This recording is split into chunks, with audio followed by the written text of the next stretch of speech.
चेहरे पे सीना तान के जीने की चमक है।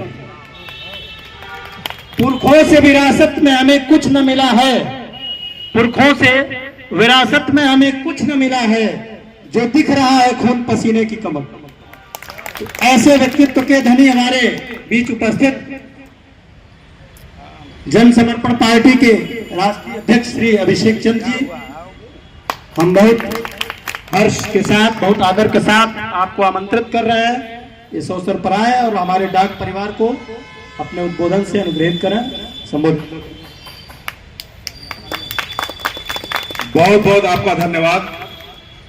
सबसे पहले डाकघर के आए हुए हमारे सभी कर्मचारीगण, नेता, मंच पे आसीन हमारे सभी अतिथिगण, हमारे आयोजनकर्ता और जितने भी लोग हमारी बातों को सुन रहे हैं, हमारे भाई, सभी को हाथ जोड़ के जय श्री राम।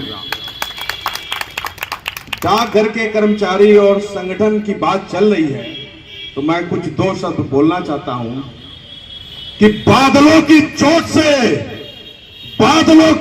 से सूरज निकलने वाला है और सफर जारी रखो, वक्त बदलने वाला है, वक्त बदलने वाला है। लाख दलदल हो, पांव जमाए रखिए, हाथ खाली सही ऊपर उठाए रखिए। कौन कहता है छलनी में पानी रुक नहीं सकता? बर्फ बनने तक हौसला बनाए रखिए, बर्फ बनने तक हौसला बनाए रखिए। साथियों, मैं आप सभी लोगों को जन समर्पण पार्टी के तरफ से धन्यवाद देता हूं कि आप सभी लोगों ने यहां पे हम लोग को इनवाइट किया, मंच पे बोलने का मौका दिया, अपनी बातों को रखने का मौका दिया। जन समर्पण पार्टी का तीसरा और सबसे प्रमुख मुद्दा ओपीएस की बहाली का है, ओल्ड पेंशन स्कीम की बहाली का मुद्दा है। भाइयों, इसको हम लोग लेके पूरे प्रदेश में हम लोग जन यात्रा करने वाले हैं, हम लोग धरना देने वाले हैं, प्रदर्शन कर रहे हैं। आप लोगों के लिए हमारी भी पार्टी में तमाम सरकारी कर्मचारी जुड़े हुए हैं और आप लोग भी अपना आशीर्वाद एक बार जरूर बनाइएगा, क्योंकि आवाज आप ही लोगों की उठानी है हम लोगों को। और हो तो आपको पेंशन की क्या जरूरत है?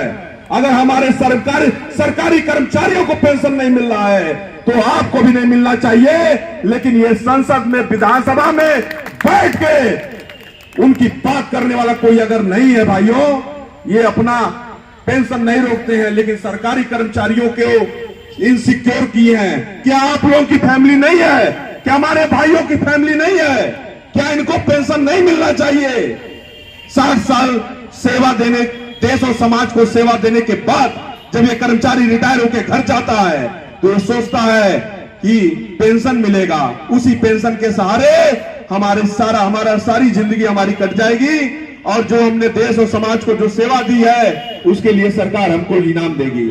लेकिन नहीं साथियों, अब मैं क्या बोलूं, कर्मचारी विरोधी सरकार, अगर इनके बालों में जुआ तक नहीं रेंग रहा है भाइयों, हम लोगों को संगठित होना पड़ेगा, आवाज को बुलंद करनी पड़ेगी और आपके और अपने अधिकारों के लिए लड़ना पड़ेगा।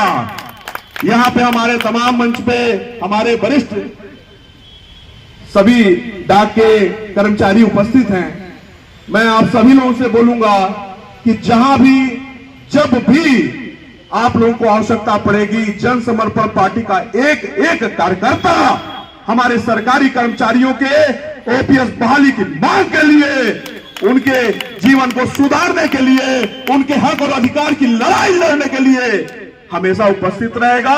आप लोगों का जब भी आदेश होगा, जन समर्पण पार्टी का प्रत्येक कार्यकर्ता आपके लिए सड़क पर लड़ाई लड़ने का काम करने वाला है। भाइयों, आप सभी लोगों को मैं ये विश्वास दिलाता हूं कि अगर हम लोग सदन में, संसद में पहुंचे तो पहली बैठक में, पहला अधिवेशन में आपकी मुद्दा उठाएंगे और उसको लागू कराने के लिए प्रयास करेंगे।